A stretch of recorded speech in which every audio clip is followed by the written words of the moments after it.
So hi guys, welcome back to another video of comrades. तो कैसे आप लोग? तो आज अपन बात करने वाले हैं क्लास 11 बिजनेस स्टडीज में 6th पॉलिसी के बारे में, that is joint life policy. Correct. इससे पहले हमने डिस्कस किया about term life insurance where the premium is paid for the fixed period of time and coverage is also for the fixed period of time. अगर you cross that age limit then there will be no compensation provided. Second हमने discuss किया था about annulment, the death of the policy holder or maturity of the policy, whichever is earlier आपको पैसा मिल जाता है।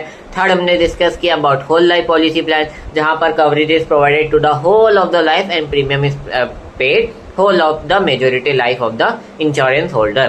Then we have discussed about Unilink insurance plan, which provides options of both, that is investment and insurance. Major parties go for the investment purposes for the purchasing of the mutual fund unit, which will be decided by us, and the small part will go to the insurance. And कल हमने discuss किया था about children enrollment plan, जहाँ पर अपन ने ये discuss किया था कि parents either for the purpose of education और for the purpose of marriage लेते हैं for their children, and when the child attain the specific age तो उनको पैसा मिल जाता है। एंड अगर इन केस अगर डेथ हो जाती है पेरेंट्स की during the period of life time policy, then compensation will also provided. Correct. इतना हमने पढ़ा था सर, बहुत जल्दी बोल लिया, दैट्स रिविजन बेटा। ठीक है, अगर आपको वीडियो समझना है तो प्लीज अभी जाके इन वीडियोस को चेकआउट करो। आज अपन बात करने वाले अबाउट जॉइंट लाइफ पॉलिसी। तो let's start without wasting any time.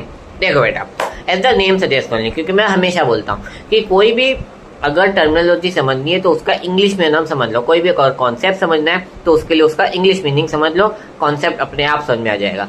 For example यहाँ पर बोल रखा है जॉइंट लाइफ पॉलिसी।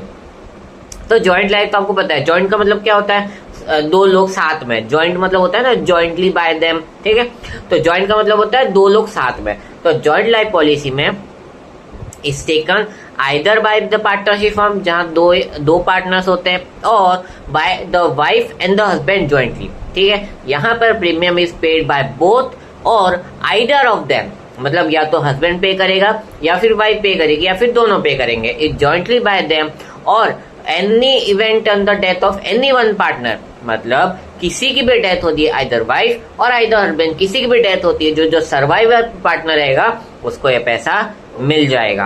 मैं इसको बोलता हूँ साथ निभाना वाली पॉलिसी। क्यों बेटा? मन बोलते हैं ना शादी के टाइम पे हमारा साथ जन्मों तक साथ रहेगा, तो वो इसलिए रहता है क्योंकि अपन अपने जो पार्टनर है उसके लिए अपन खुश करते हैं कि भाई हमारे के बाद इनका डिवोर्स बन जाना चाहिए। दैट इज साथ निभाना पॉलिसी। तब तक के लिए tata, good bye, study well and be happy.